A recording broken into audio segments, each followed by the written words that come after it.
I was standing at the entrance of a bar in Los Angeles, the air thick with exhaust and cheap cigarette smoke, when Johnny Depp walked in. He had on an old fedora, torn jeans, and a shirt that looked like he'd slept in it for a week. Paul Bettany and a few other guys trailed behind him, all of them already half drunk.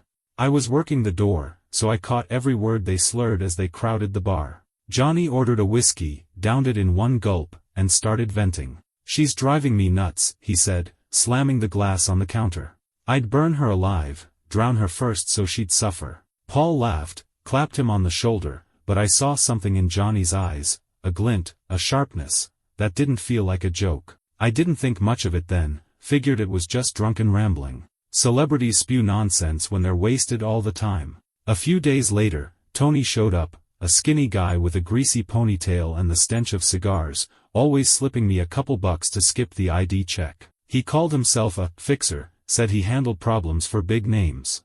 One night, he caught me outside by the dumpster while I was smoking. "Depp's not kidding," he said under his breath, glancing around like someone might overhear. "What he said about burning her. That's the tame stuff." I smirked, thinking he was full of it, but Tony didn't back off. "He's dead serious," he added, jabbing a finger at my chest.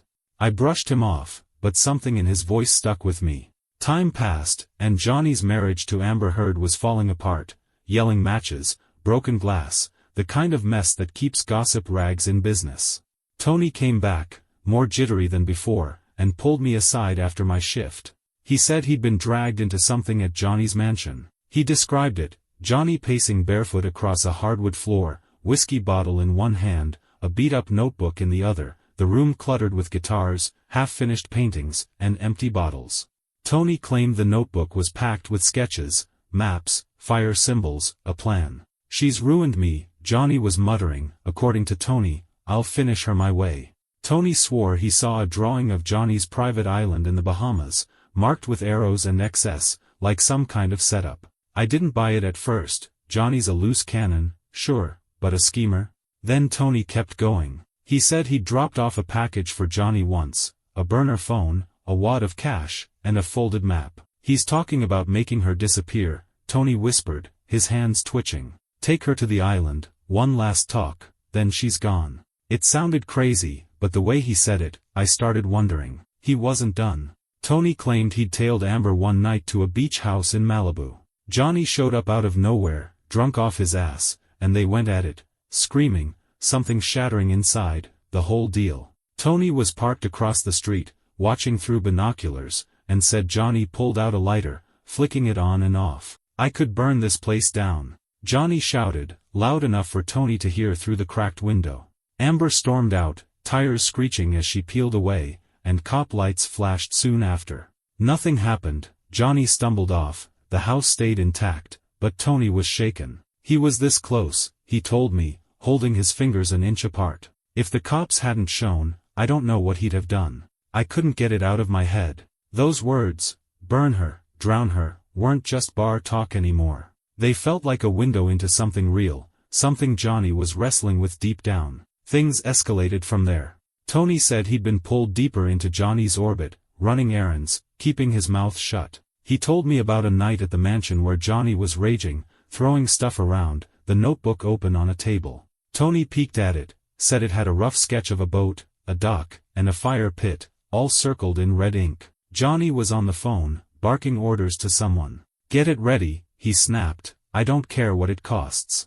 Tony didn't know who was on the other end, but he figured it was about Amber, moving pieces into place, setting something up. He said Johnny kept talking about the island, how it was perfect, how no one would find her there. I pressed him, asked if Johnny ever said it straight out, like, "I'm gonna kill her." Tony shook his head. "He didn't have to," he said. "It's in his eyes, the way he moves. He's not just pissed, he's plotting." I started seeing Johnny differently after that. He'd come into the bar less often, but when he did, he was quieter, darker, like something was eating him up. One night, he sat alone in a corner booth, staring at his drink, the notebook tucked under his arm. I caught him scribbling in it once, quick, angry strokes, like he was working something out. Tony kept feeding me bits and pieces. He said Johnny had a guy on the payroll, some ex-con who knew boats, who'd been asking about fuel and weather off the Bahamas. He's building it step by step, Tony told me over beers one night. Not fast, not sloppy, just waiting for the right moment. I asked why Amber, why go that far? Tony shrugged. She's got him by the throat, money, reputation, everything. He thinks this is the only way out. Then came the night that stuck with me most. Tony said he'd been sent to pick up a duffel bag from a guy in a parking lot, black, heavy, no questions. He dropped it at Johnny's place, watched him unzip it.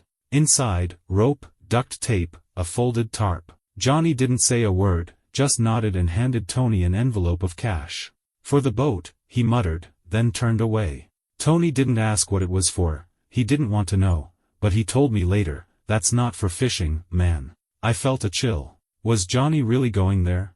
Rope, tape, a tarp, it's the kind of stuff you see in crime shows, not real life. But Tony swore it happened, said Johnny's hands were steady, like he'd made up his mind. The trial came later, and those texts hit the news. Let's burn Amber, I'll drown her first. Johnny played it off on the stand, all charm and smirks, calling it a joke. The jury ate it up, and he walked away a winner. But I couldn't shake Tony's stories. That notebook, the lighter, the duffel bag, none of it made it to court, but it lived in my head. Tony disappeared after that, cut contact, left me with nothing but his words. Johnny didn't burn her, didn't drown her, didn't vanish her on some island. But he thought about it, I'd bet my life on it. And that's the real scandal, a man who had the pieces in place, the rage to fuel it, and the guts to flirt with the edge, even if he never jumped. After that night with the duffel bag, I couldn't look at Johnny the same way. He'd still show up at the bar sometimes, slouched in a booth, nursing a drink, that notebook always close. I'd watch him from the door, wondering what was brewing in his head. Tony kept coming around too, feeding me more scraps, each one heavier than the last. He said Johnny was pulling strings, quiet but deliberate, like a guy setting a trap. One evening, Tony caught me outside, his eyes bloodshot, his voice low. He's moving faster now, he said, lighting a cigar with shaky hands. It's not just talk anymore. I asked what he meant, and he told me about a meeting he'd overheard at Johnny's place, a hushed conversation with a guy who sounded like trouble. Tony described it, a late-night sit-down in the mansion's basement, a concrete room with no windows, just a table, a couple chairs, and a single bulb swinging overhead. Johnny was there, pacing, while this other guy, big, scarred, voice like gravel, leaned back, cracking his knuckles. Tony was upstairs, dropping off another package, but he lingered by the stairs, catching bits of it. "You sure about this?" the guy asked. Johnny stopped, stared at him, and said, "I don't pay you to ask questions, just make it clean." Tony couldn't hear everything, but he caught enough, words like boat, night run, and no traces. The guy nodded, took a thick envelope from Johnny, and left through a back door. Tony said Johnny stood there after, staring at the wall, then pulled out that notebook and scribbled something fast. "He's locking it in," Tony told me. "Whatever he's planning, it's real now." I pressed Tony for more. Who was this guy? What was the plan? He didn't know the details, just that the dude looked like he'd done dirty work before. Ex-military or something, Tony guessed. Johnny's not messing with amateurs. He said the package he'd dropped off that night was small but heavy, metal clinking inside, maybe tools or gear. I felt my stomach twist. Rope, tape, a tarp from before, now this?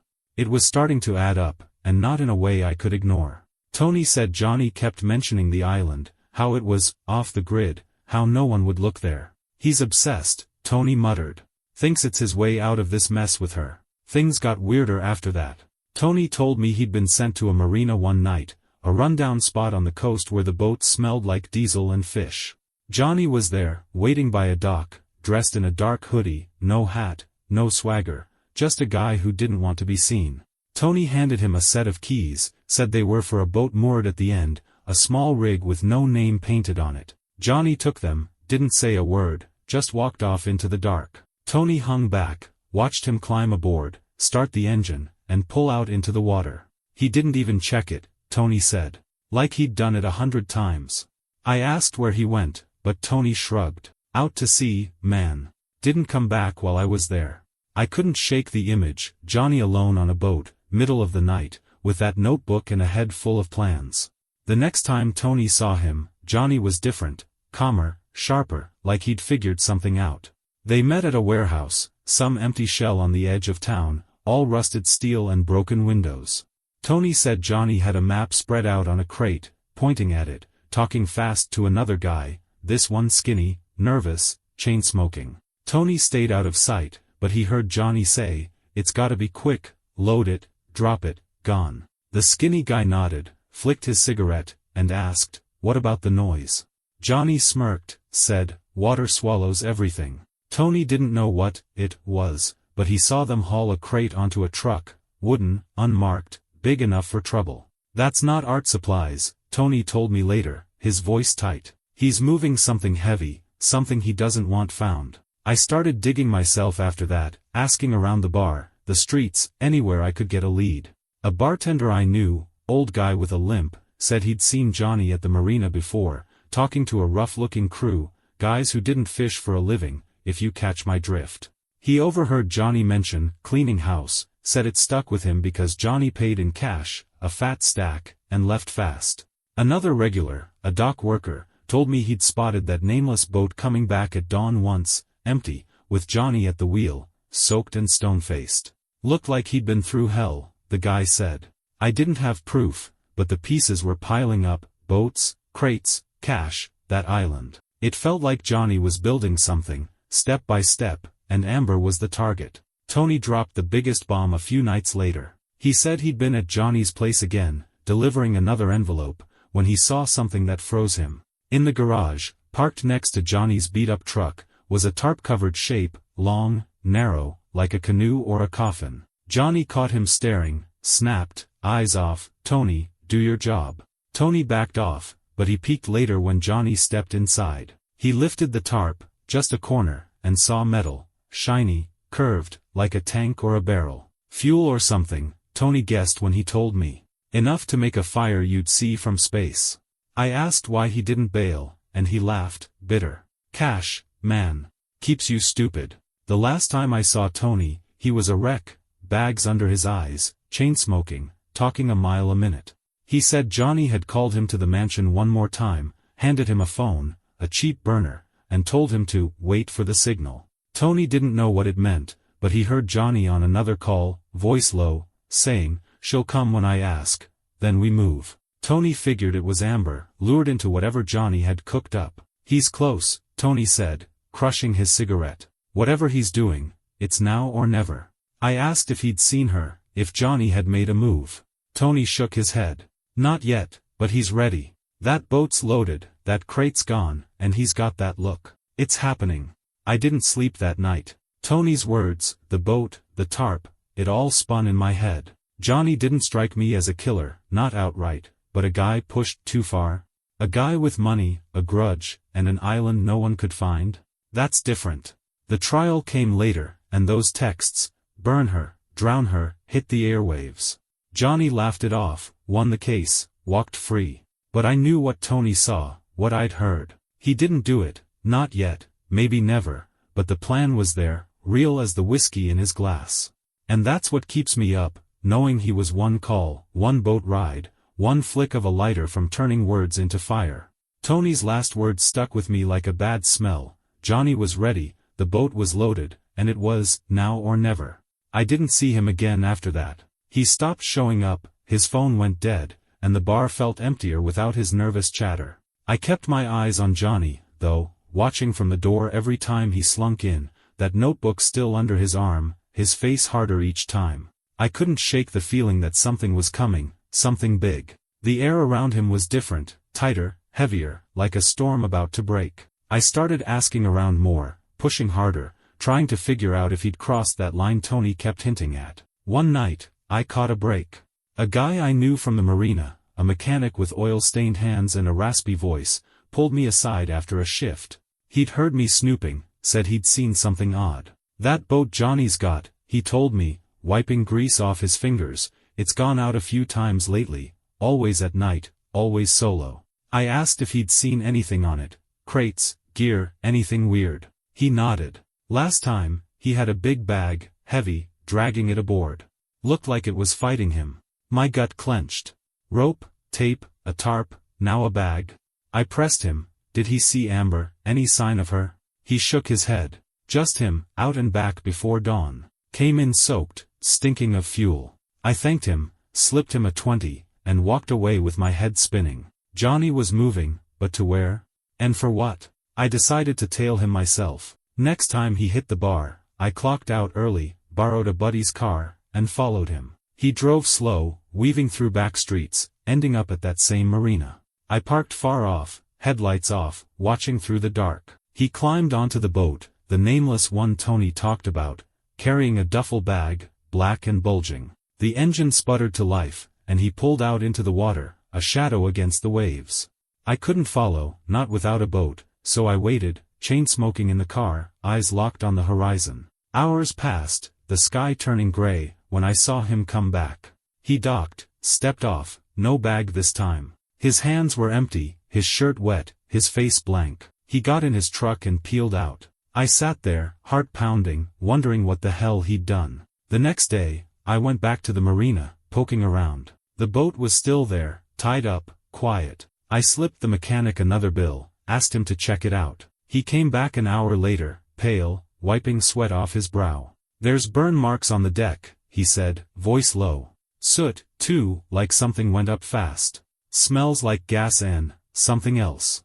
I asked what. He shrugged, uneasy. "Hard to say. Could be anything." I didn't push, but my mind went straight to Tony's stories, the lighter, the fuel tank, the plan. Had Johnny torched something out there? Evidence? A crate? A person? I couldn't prove it, but the pieces fit too well. Then Amber showed up on the news, alive and loud, fighting Johnny in court. Those texts, "burn her, drown her," came out, and the world went nuts. I watched it all unfold, glued to the TV at the bar, waiting for something to break. Johnny took the stand, cool as ice, smirking through the questions. "It's a joke," he said, voice smooth, just dark humor. The jury bought it, the crowd cheered, and he won, case closed. But I wasn't convinced. Tony's words, the boat, the burn marks, they didn't add up to a punchline. I went back to the marina one last time, found the boat gone, sold off or sunk, no trace left. The mechanic wouldn't talk anymore, just shook his head and walked away. Whatever Johnny did out there, he'd covered it clean. I kept digging, though, couldn't let it go. A dock worker I knew, a guy who'd seen too much, finally cracked over beers one night. He said he'd been there that last trip, working late, saw Johnny come back. He wasn't alone, the guy whispered, eyes darting. Someone was with him, hooded, quiet, climbed off fast and split. I leaned in, pulse racing. "Amber?" He shook his head. "Nah, too tall, too broad. A guy, maybe." "Tony?" I asked. He didn't know, hadn't seen a face, but he heard Johnny mutter something as they parted. "It's done, stay gone." The worker said Johnny tossed something overboard before docking, a splash, heavy, final. Looked like he was shaking, he added. Not scared, relieved. That's when it hit me. Tony hadn't just disappeared, he'd been part of it, whatever it was. I tracked down his old haunts, asked around, found a junkie who knew him. "Tony's out," the guy mumbled, scratching at scabs. "Took a payout, left town, said he was done with some crazy actor." I pressed, "Where'd he go?" The junkie grinned, toothless. "South, maybe Mexico. Said he'd seen too much, needed sun to forget." I didn't have proof, but it clicked. Johnny didn't go after Amber. He'd used her as bait, a decoy, to flush out Tony, the loose end, the guy who knew too much. The boat, the bag, the fire, it wasn't her he burned. It was evidence, or Tony's cut, or something to tie it all up. The real scandal hit me later, sitting alone with a warm beer, piecing it together. Johnny didn't snap, didn't kill her, he played a longer game. Those texts weren't a plan, they were a mask, a loud distraction while he cleaned house. Tony saw the edge of it, the notebook, the boat, the gear, and Johnny let him think it was about Amber. But when Tony got too close, too loud, Johnny turned it on him. That night on the water, he didn't bury a body, he buried a witness. Paid him off, scared him off, or worse, and came back lighter. The trial? A sideshow. Amber never knew how close she'd danced to the real fire. I stopped looking after that. Johnny faded from the bar, the news moved on, and the world forgot. But I didn't. I'd seen the man behind the smirk, the one who'd stared into the dark and blinked last. He didn't burn her, didn't drown her, he outsmarted her, outsmarted Tony, outsmarted me. The island stayed quiet, the notebook vanished, and the truth sank with that splash.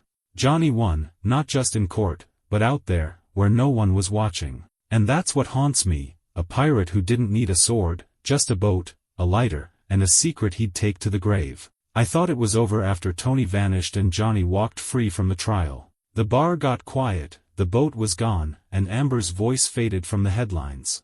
But I couldn't let it rest, not after what I'd seen, what Tony had spilled. One night, I got a tip from a guy who hauled trash near the marina. He said he'd found something in a dumpster, tossed there after Johnny's last trip, a soaked envelope, half-burned, with a scrawled note inside. He handed it to me, crumpled and stinking of saltwater. I smoothed it out under a streetlight. She'll never know, keep it buried. Johnny's handwriting, jagged and rushed.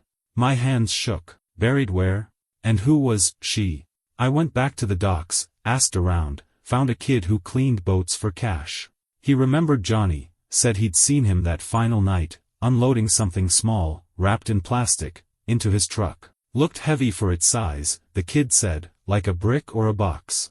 I pressed him, did he hear anything? He nodded. Johnny was on the phone, pissed, saying, it's handled, drop it. I paid the kid to keep quiet, but my mind raced. Was it cash? Evidence? Something worse?